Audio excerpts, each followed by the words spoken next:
We couldn't be happier to have Barry lead this morning's show and tell. Thank you, Claire.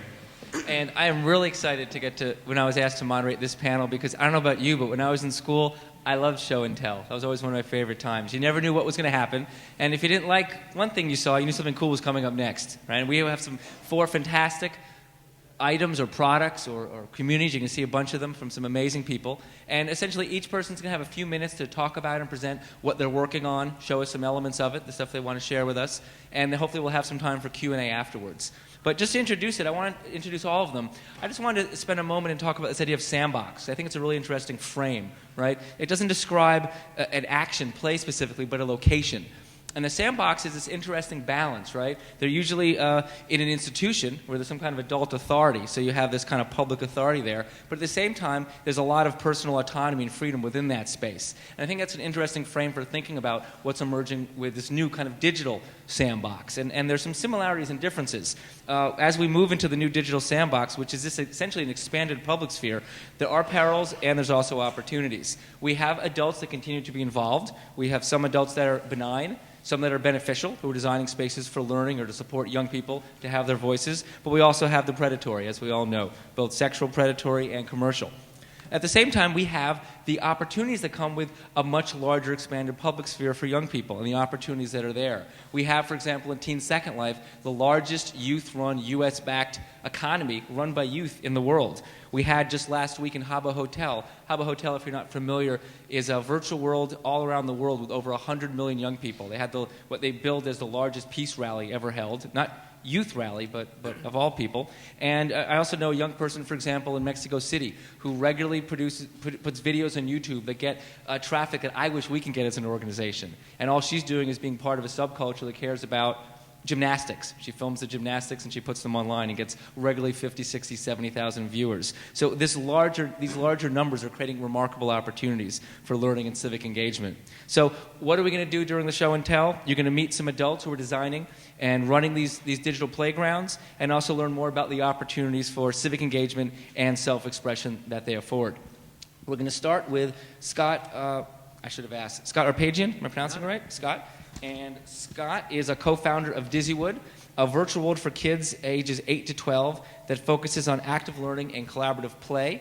He oversees Dizzywood's business and product strategy, community outreach, and content development. And I'm really excited to personally have Dizzywood represented here because unlike most other for-profit commercial worlds, they spend a lot of time and energy getting their tool used by educators. And we're going to hear a little bit about that today. Scott? Please give him a round of applause as he approaches. Thank you.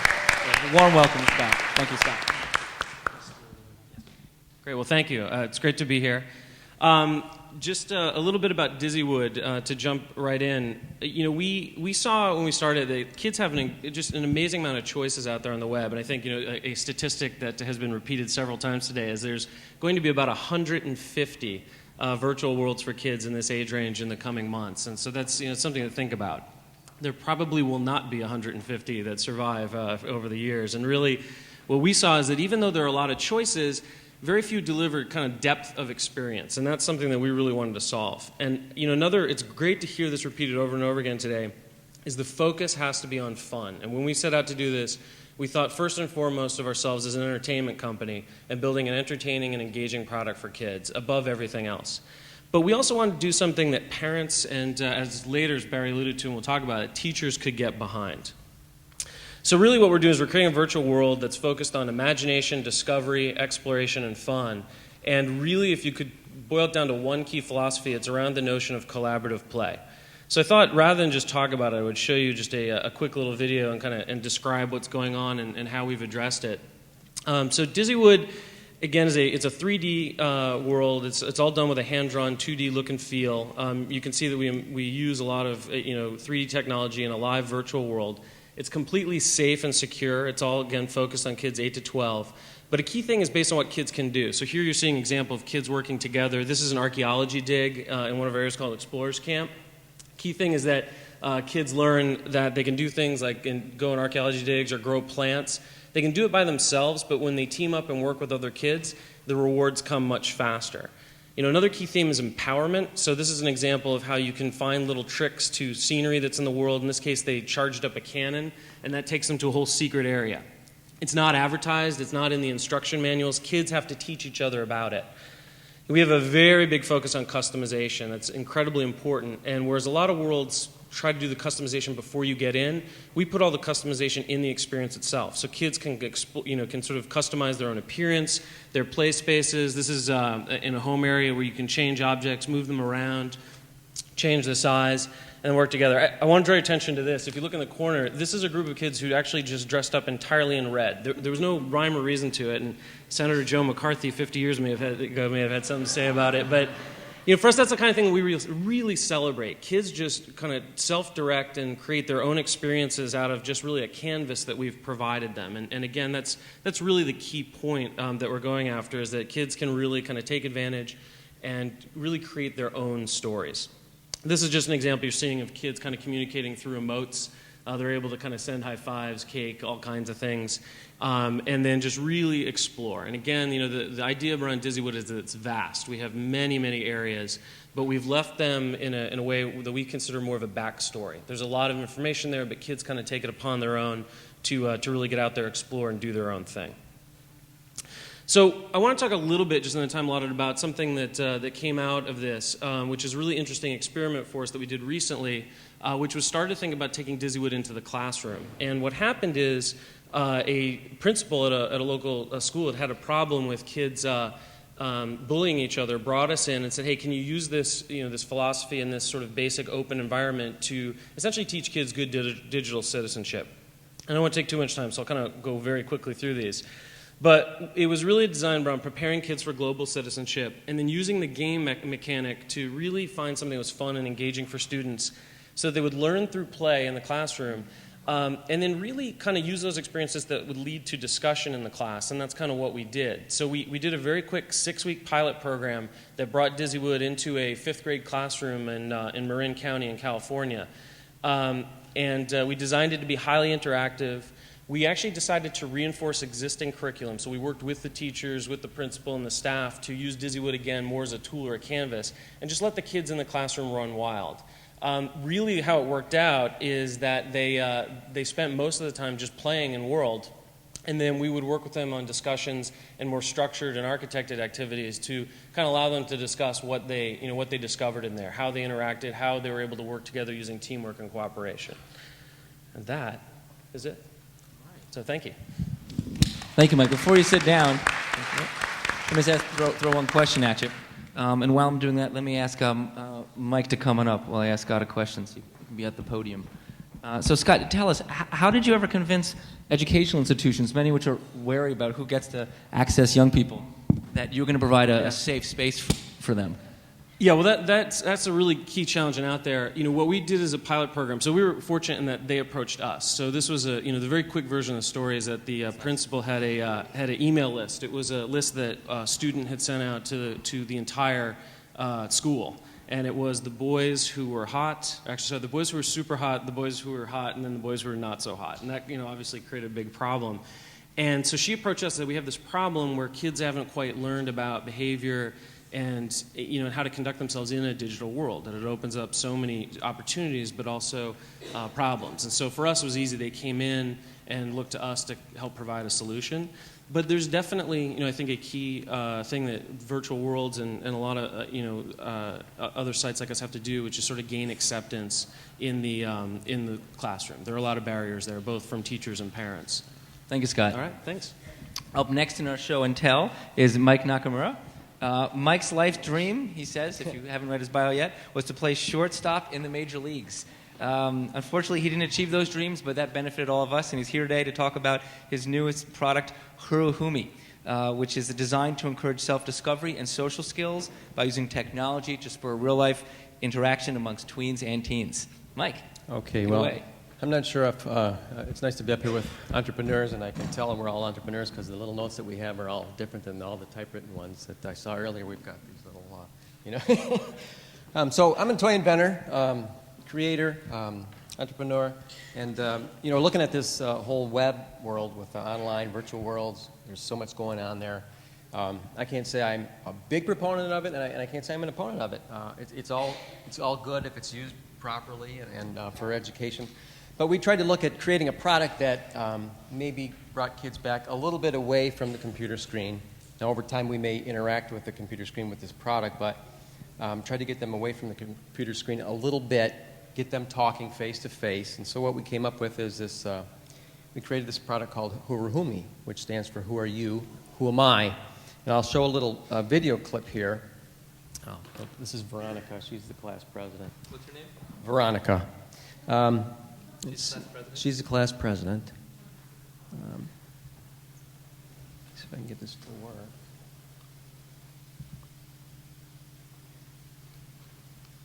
Maybe not. Okay, so that's it. So what this is we call this a little digital personality or artificial friend. And kids can, what we came upon was that kind of three, okay. Hey, Chloe. How you doing? Hey there. We've got some catching up to do, a.k.a. I need the gossip stat. Well, not much to report here. How are you today? I feel super cool today. I just wrote an amazing article for the school paper. That's fantastic. So this is how we would interact with our little LCD friend. This shows a little bit about how kids might interact with Hey, these. you have Whoruhumis too. Let's make them chat. Okay, sure. I don't know where I would be without my friends. That was the corniest thing I've ever heard. I'm going to have my very own TV show, Chloe Vision. That's crazy. Oh, we should all go to a concert together. If there's no steel guitar, then there is no music. I'm tuning this out. All right, so the next part of this is a focus group, which I'm going to pause or... Vanessa. I chose the first one, your artificial best friends. Because if you don't ever have a friend that's next to you, you can have that. Yep. I chose they are into what you are into and they love to talk about All it. right. And I chose that one because if you're ever sad, you have no one else. I didn't want to show this whole thing, but to recap, we did several focus studies with this product line, and what we came up with little girls, there was a kind of a little underlying theme that when they were talking about the possibilities of playing with a small toy like this, things came up like, well, if I was in trouble and I was in my room all alone, I could talk to this little digital personality, or it could help me with my homework, or it could tell me jokes, or it could give me advice. This came up over and over again in the focus studies. So it was kind of interesting in that, I think little girls at a certain age, there's the bullying going on online, a lot of areas where they're not safe with friends and whatnot. So it might seem corny to call this little character an artificial friend, but through the focus studies, we've actually got new characters coming out in December that are they ask the user questions. How are you Veronica asked me, how am I today? And, can I help you with this? Or is there any, ask you questions about how you're feeling today? Are you down? Are you sad? Are you happy? Do you want to talk about it? So this little product actually is drawing the owner out a little bit. And so there's a little play pattern between the toy and the user. These little characters actually talk to each other as well as you saw in the video. So that's kind of a second play pattern, a traditional kind of doll role play, but the toys actually just happen to talk, and you can change their outfits. So we put 3 play patterns in this product, but we're finding that there's a deeper message there with the product that can interact with the user. So kind of over time, and kind of like what the gentleman from Google talked about is, building products outside of the computer. Maybe there's a way in the future where we can have products for kids. I mean, they're downloading music on iPods, right? They're downloading songs and video content from the computer back to their physical products. Maybe for children there are more products coming down the pike that download content. They can choose what kind of content they want on their product, how they want it to talk, what kind of character or personality they want this product to have. So there is, not that we set out to create an educational product, but there are some very redeeming opportunities for kids to be able to create their own little toy by bringing content from the web back to a small physical product that they can take that's mobile. Thank you, Mike. So So, Mike, one of the things you talked about was creativity and being able to use this ability to combine the virtual space with the real world as a way to engage young people. Are there other aspects of the way that you intentionally designed Hirohumi to be able to leverage the affordances of digital media for other incorporating values into the play process? That's a good question. So kind of like when I talked about some of the new characters coming in December, it's very heavy based on the focus studies about asking the owner questions and probing questions. Can I cheer you up? Are you sad? Are you happy? Do you want to tell me about it? Do you want to talk about it? So there's this ongoing dialogue. But we are down the road putting a USB port in here so that we can download new content and kids can create their own little play patterns with physical product in the room with their friends and kind of build on, put technology on top of traditional play patterns. Great. Thank you, Mike. Another round of applause. Talk to you about it because you're going to make fun of you because whatever you're sad of. Yeah. And also, sorry. All right, next up, we have Erik Beck. Erik is an actor, producer, a filmmaker, and a master of low-budget special effects who was born and raised in California. He's the co-founder of the popular internet TV network, Indie Mogul, and creator of its most popular show, Backyard FX, which I think we're going to be hearing about now. Yep.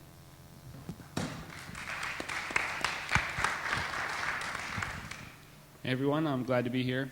I really like those new toys. I remember when I was a kid, all we had was like Teddy Ruxpin, and that's a far cry from what we have today. So I'm going to be talking about Indie Mogul, which is an online community dedicated to independent, do-it-yourself filmmakers. And as introduced, our number one show is Backyard Effects, which every week we show young filmmakers that don't have a lot of money how they can make their films better, how they can make their own special effects. So I'm just going to go right in and show some of the video. It's a little more nervous in front of crowds than in front of a camera, unfortunately.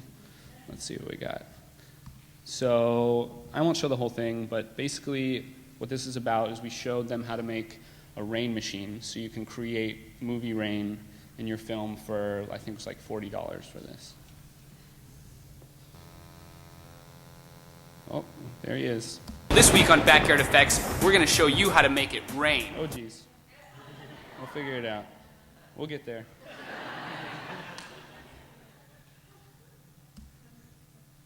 Nope, getting closer.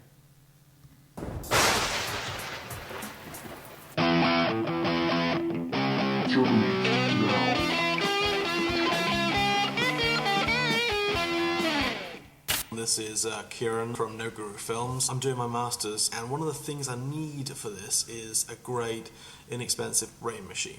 Now, the rain machine is a viewer request from John Lester, Aaron Etchler, and Dark Etsky, all of which wanted a consistent way to make movie rain on the cheap.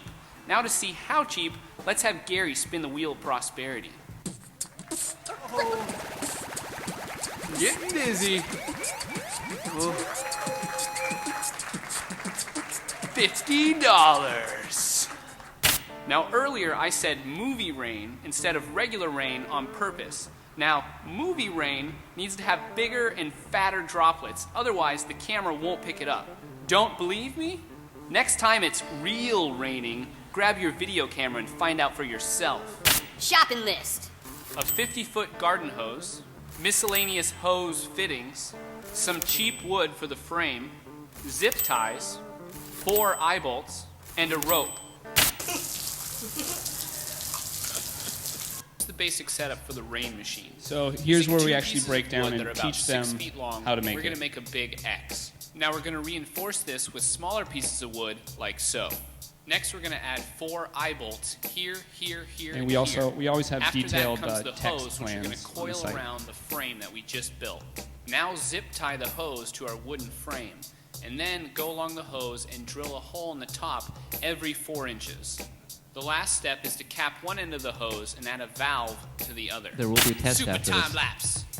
Now for this project, I decided to go away from the more traditional PVC rain machine design, and the reason being is you might already have an old hose or some old 2x4s laying around the house, which is going to make this project really cheap. Now in order to make... Okay, so I won't make you watch the whole thing, but... Okay. Maybe I will. Your rain effect more believable, Hey, you're going to want to hey. do a couple things. First, wet down the surrounding area, and also shoot in the shade. We were lucky enough for our test film to have it be an overcast day, but even if it's a bright and sunny day, you can usually wait until later and shoot in the shade of your house or a tall building. So every episode we do a test film.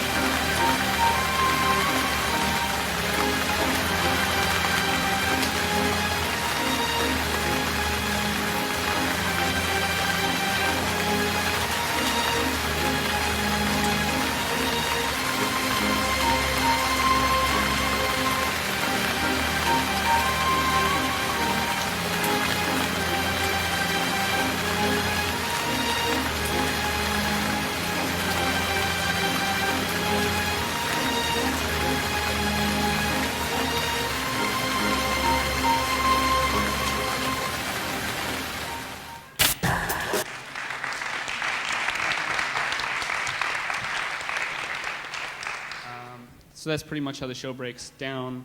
We try to keep it fun, but at its core, we try to make it educational. I consider myself, maybe a filmmaker first, and then a teacher second. And like I said, we always try to have fun. We have other shows that, maybe don't always lend to the fantastical, but we've tackled everything from werewolves to snow machines to zombies and everything in between. I think we're up to like 70 episodes right now. So that's pretty much it. Thank you, Erik. So, Erik, let me ask you.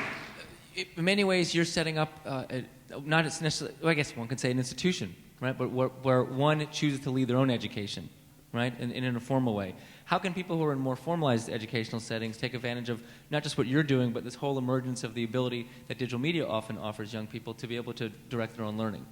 Yeah, I don't think it's hard at all. When I approached how to make the site and what the show was going to be like, I looked at it from a teaching standpoint. That's what I was looking to do before I landed this amazing job. So I don't think it's hard at all. The technology's out there to make films or any kind of digital art cheap or free, sometimes easy. And the tools to build communities are out there and totally free. And I think that's the biggest thing why they've moved online, is because anyone like myself or a 12-year-old kid in Alaska can build a community that's about something that he's passionate about. And then anyone around the world can join in. They can share their plans, whether it be their art, their designs. So it's just the internet bringing us all together, and then the technologies to help making that art better, I think, is there. So any teacher could take advantage of that. It's as accessible to them, anyone else, maybe just limited by your school's budget, I guess. Thank you, Erik. Yeah, thank you.